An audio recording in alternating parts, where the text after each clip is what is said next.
আসসালামু আলাইকুম রহমতুল্লাহি ওবারাকাতু। তো আমি গত শুক্রবারের একটা বিষয় নিয়ে আলোচনা করতে চাচ্ছিলাম, সেটা হলো আমাদের মসজিদে মুয়াজ্জিন নিয়োগ দেওয়ার জন্য ইন্টারভিউ নেওয়া হয়েছে গত শুক্রবারে।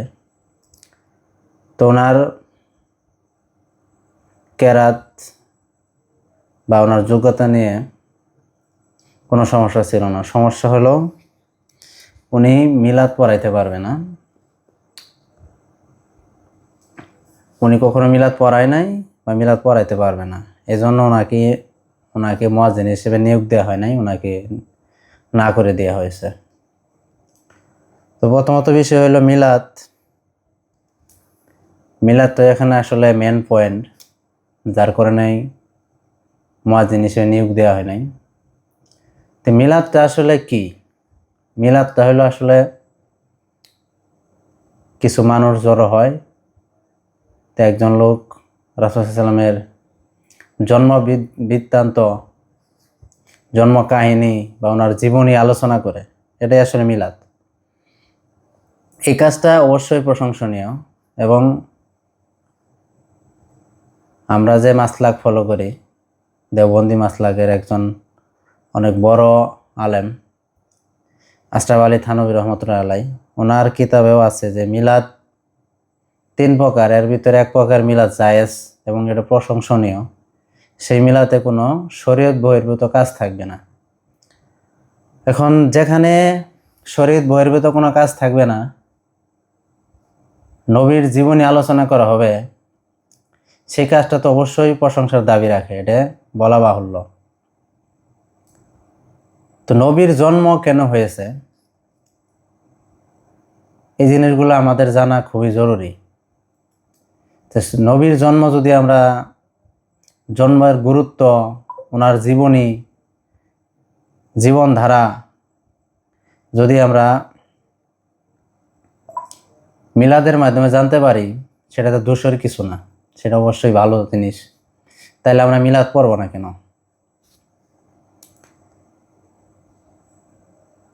সেদিক চিন্তা করলে মিলাদ অবশ্যই প্রশংসনীয়, কিন্তু প্রচলিত যে মিলাদ, সেটা আমাদের উলামায়ে কেরামের দৃষ্টিতে অনেক শরীয়ত বহির্ভূত কাজ আছে, ইমান বিধ্বংসী, আকীদাগত অনেক সমস্যা আছে, যার কারণে ওনারা ওই ধরনের প্রচলিত মিলাদগুলা পড়ে না। হ্যাঁ, যদি শরীয়ত বহির্ভূত কোনো কাজ না হয়, নবীর জীবনী আলোচনা করা হয়, রাসূল সাল্লাল্লাহু আলাইহি ওয়াসাল্লামের তরিকা, জীবদ্দশায় কিভাবে কি করছে, মানে পারিবারিক জীবন থেকে শুরু করে রাষ্ট্রীয় জীবন, সকল বিষয় যদি আলোচনা করা হয়, তাহলেও এ ধরনের মিলাদ অবশ্যই পড়তে হবে, এবং তাদেরকে অবশ্যই এটা অ্যাপ্রিসিয়েট করতে হবে, সবাইকেই এটা করা উচিত। কিন্তু আমরা যেহেতু প্রচলিত মিলাদ পড়ি না, কেন পড়ি না সেটা আসলে অন্য একটা আলোচনার বিষয়। আমি ইনশাআল্লাহ পরবর্তী কোনো ভিডিওতে বলবো যে আমরা কেন প্রচলিত মিলাদ পড়ি না, অংশগ্রহণ করি না বা এর পক্ষে না। তো বর্তমানে যে প্রচলিত মিলাদ, মানে যেই পক্ষরা করতেছেন, সেই পক্ষের কোনো আলেমই এই প্রচলিত মিলাদকে ফরজ ও ওয়াজিব মনে করে না। ওনারা যত জায়গায় বলে, সব সময় বলে যে মিলাদ মুস্তাহাব একটা আমল। তো মুস্তাহাব একটা আমল আপনারা সবাই জানেন যে আমল করলে সওয়াব আছে, না করলে কোনো গুনাহ নাই, এবং এই আমলের জন্য কোনো জোর জবরদস্তি নাই। কাউকে প্রেশার ক্রিয়েট করা যাবে না, তাকে জোর করে এই আমল করানো যাবে না। এটা হলো মুস্তাহাব আমল। তাহলে যে কাজ জোর করে করানো যায় না, নিজে করলে সওয়াব আছে, না করলে গুনাহ নাই, এমন একটা কাজের শর্ত দিয়া কি কোনো রাইট আছে, কোনো অধিকার আছে কারো, যে আপনাকে যদি এই চাকরিটা আপনি করেন তাহলে এই কাজটা আপনাকে করতে হবে? একজন মুয়াজ্জিন নিয়োগ দিবেন, মুয়াজ্জিনের যোগ্যতা কি থাকা দরকার?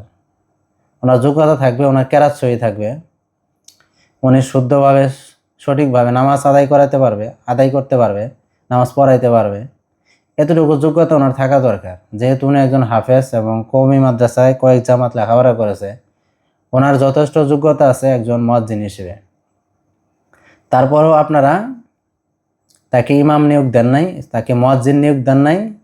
তার কারণ একটাই, সেটা হলো উনি মিলাদ পড়াইতে পারে না বা মিলাদ পড়াবে না। এখন আপনাদের আলেমদের উসুল অনুসারেই মিলাদ হলো মুস্তাহাব। যদি আমি মুস্তাহাব ধরে নেই কিছুক্ষণের জন্য, আপনাদের শর্ত আমি মানে নিলাম, আপনাদের কথাটা আমি মানে নিলাম যে মিলাদ পড়া মুস্তাহাব। তো মুস্তাহাব তো এমন একটা আমল যেটা আপনি জোর জবরদস্তি করতে পারবেন না। তাহলে এই একটা শর্ত দিয়ে আপনারা ইমাম নিবেন না। আপনাদের তো হ্যাঁ, আপনাদের মিলাদ পড়তে হবে, আপনারা মিলাদ পড়াবেন। মিলাদ পড়ার জন্য তো সমাজে আরও বহুত লোক আছে। বর্তমানে যিনি ইমাম আছে উনিও মিলাদ পড়ায়, এবং সমাজে আরও বহুত লোক আছে তারা মিলাদ পড়ায়। তাদের দিয়ে আপনারা মিলাদ পড়ান, সমস্যা নাই।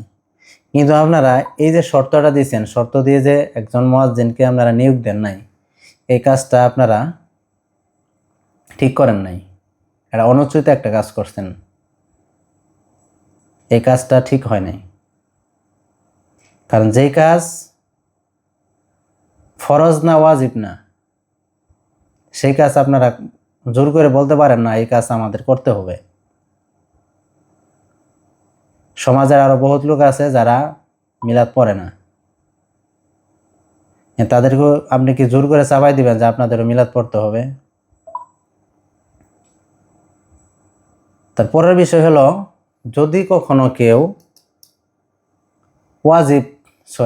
মুস্তাহাব কাজকে গুরুত্বপূর্ণ মনে করে, যেটা করতে হবে, ওয়াজিব বা ফরজের মতো মনে করে, তাহলে সেই মুস্তাহাব কাজটা নিষিদ্ধ হয়ে যায়, বিদআত হয়ে যায়। আপনাদের কথা অনুযায়ী যেহেতু আপনারা একটা শর্ত লাগাই দিয়েছেন মুয়াজ্জিন নিয়োগের জন্য, যে তাকে এই মিলাদ পড়াইতে হবে, মিলাদ পড়া জানতে হবে, যেহেতু আপনারা ওয়াজিবের মতো গুরুত্বপূর্ণ মনে করতেছেন, এই জন্য এই কাজটা বিদআত হয়ে গেছে। এই কাজটা থেকে বিরত থাকা এখন আপনাদের জন্য জরুরি। তারপর আরেকটা বিষয়, সেই মজলিসে একজন ব্যক্তি অনেক ভালো একটা কথা উনি উপস্থাপন করছে, সেটা হলো যে মুয়াজ্জিন যিনি ইন্টারভিউ দেওয়ার জন্য আসছিলেন, উনি যে কেরাত পড়ছে, উনি খুতবা পড়ছে, উনি শুদ্ধ পড়ছে না ভুল পড়ছে, মিথ্যা পড়ছে না সত্য পড়ছে, এটা আপনারা বলছেন যে আমরা কেউই জানি না। এটার ভার দিছিলেন ইমাম সাহেবকে, যে এটা আপনি ডিসিশন নেবেন যে ওনার এই কোরআন তেলাওয়াত কেরাত সহি কিনা। এটা একটা বাস্তবসম্মত কাজ, কারণ আপনারা যেহেতু জানেন না, স্বীকার করছেন যে আমরা কেরাত সহি হয়েছে না ভুল হয়েছে এটা আমরা জানি না, এটার ভার দিচ্ছেন আপনি ইমাম সাহেবের উপরে। এটা যেরকম ভালো কাজ করছেন, অবশ্যই প্রশংসার দাবি রাখেন। তে মিলাদ এক পক্ষ বলে বিদআত, আপনারা বলেন একটা পক্ষ বলেন মুস্তাহাব। এই কাজটাও বিদআত নাকি মুস্তাহাব, এই ডিসিশন তো নেবে উলামায়ে কেরাম। আপনারা সাধারণ মানুষ, বিদআতের সংজ্ঞাও জানেন না, মুস্তাহাবের সংজ্ঞাও জানেন না। আপনারা তো এই ডিসিশন নিতে পারেন না যে এই শর্তর জন্য, এটা যদি শর্ত পূরণ না হয়, কেউ যদি মিলাদ না পড়াইতে পারে, না পড়ে, তাকে ইমাম নিয়োগ দিবেন না। তাহলে আপনাদের তো আসলে জানা উচিত কাজটা মিলাদ কিনা। এই সিদ্ধান্ত কে দিবে? এই সিদ্ধান্ত আপনারা দিতে পারবেন না। এই সিদ্ধান্তের জন্য তো তাহলে আপনাদের উলামায়ে কেরামের কাছে যাওয়া উচিত ছিল যে এই কাজটা মিলাদটা বিদআত কিনা, পড়া যাবে কিনা, মুস্তাহাব কিনা, বিদআত কিনা, এটা জানার জন্য তো উলামায়ে কেরামের কাছে যাওয়া উচিত ছিল। কিন্তু আপনারা নিজেরাই ফয়সালা দিয়ে দিলেন যে মিলাদ পড়তে হবে, ফরজ ওয়াজিবের মতো গুরুত্বপূর্ণ মনে করলেন। এই কাজটা আপনাদের অবশ্যই অনুচিত হয়েছে, কাজটা ভালো কাজ হয় নাই।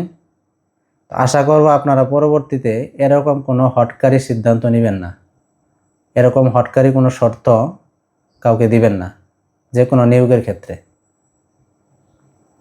আর আমরা কেন মিলাদ পড়ি না, এটা ইনশাল্লাহ পরবর্তীতে কোনো ভিডিওতে আমি বলবো যে আমি মিলাদ কেন পড়ি না। আজ তাহলে এ পর্যন্তই।